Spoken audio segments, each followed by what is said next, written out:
السلام علیکم ورحمۃ اللہ وبرکاتہ۔ امید ہے آپ سب حضرات خیر و عافیت سے ہوں گے۔ اللہ تعالیٰ آپ کو شاد و باد رکھے۔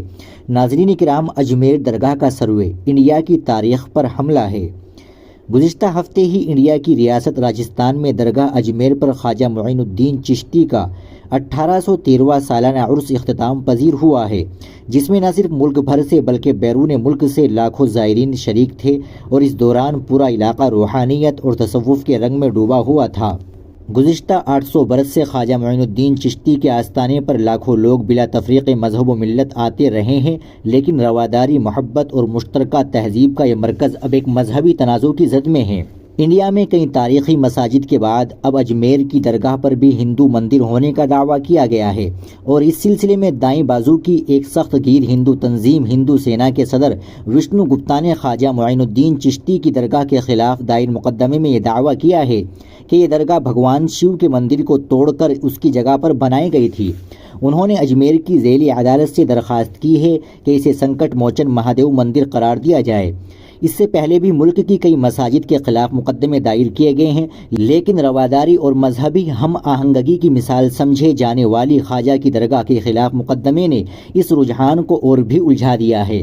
ہندو سینا کے صدر وشنو گپتا نے اجمیر کی عدالت میں جو مقدمہ دائر کیا ہے، اس میں عدالت سے درخواست کی گئی ہے کہ وہ مندر ہونے کے ان کے دعوے کا ثبوت حاصل کرنے کے لیے درگاہ کا سروے کرائے۔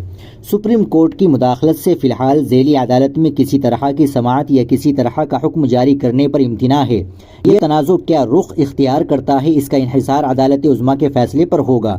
درخواست گزار وشنو گپتا نے BBC سے بات کرتے ہوئے کہا کہ ہمیں آئین نے حق دیا ہے، نے ہمارا مقدمہ اس لیے قبول کیا ہے کیونکہ آئین میں اس کی جگہ ہے، اس لیے سب کو اس کا احترام کرنا چاہیے۔ ہم کوئی زبردستی اسے خالی کروانے نہیں جا رہے ہیں۔ کورٹ اگر حکم دے گا تو خالی بھی کروائیں گے۔ رہی بات مل جل کر رہنے کی اور یہ کہ مقدمہ کرنے سے ہم آہنگی پر اثر پڑ رہا ہے، تو کیا ہم آہنگی کے بارے میں سوچنے کا کام صرف ہندوؤں کا ہے؟ وشنو گپتا انڈیا کے مسلمانوں کے متعلق سخت موقف اپناتے ہوئے کہتے ہیں کہ مسلمان تقسیم کے وقت اپنا حق لے چکے ہیں، اب ان کا حق ختم ہو چکا ہے۔ مسلمانوں نے پاکستان چنا، ان کی آبادی کے تناسب سے انہیں زیادہ زمینیں دی گئی، بٹوارہ دھرم کے نام پر ہوا تھا۔ ایک بار حق لینے کے بعد پھر حق مانگ رہے ہو۔ قانون نے ہمیں آپشن دیا ہے، اس لیے واپس لینے کی بات کی جا رہی ہے۔ مسلمانوں کو یہ ماننا پڑے گا کہ وہ یہاں ایک مہمان کے روپ میں ہیں، یہاں آپ کا کوئی وجود نہیں ہے۔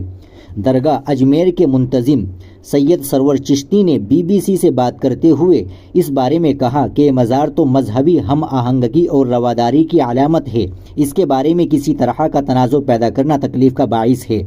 خواجہ کی درگاہ ملک کے متنوع تہذیب اور ثقافت کی علامت ہے، یہ رنگ و نسل سے بالاتر کلچر کی نمائندگی کرتی ہے، یہ متنوع ماحول کے اتحاد کی تصور کی عکاسی ہے۔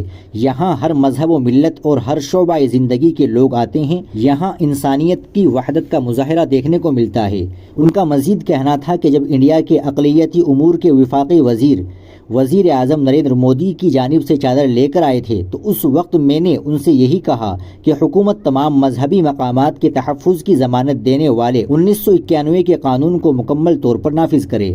ناظرین کرام، آپ اس خبر کے تعلق سے کیا کہنا چاہیں گے کمنٹ باکس میں ضرور بتا دیں۔ ویڈیو کو لائک اور شیئر ضرور کر دیں، چینل کو بھی سبسکرائب کر لیں۔ ملتے ہیں انشاءاللہ اگلی ویڈیو میں۔ السلام علیکم ورحمۃ اللہ وبرکاتہ۔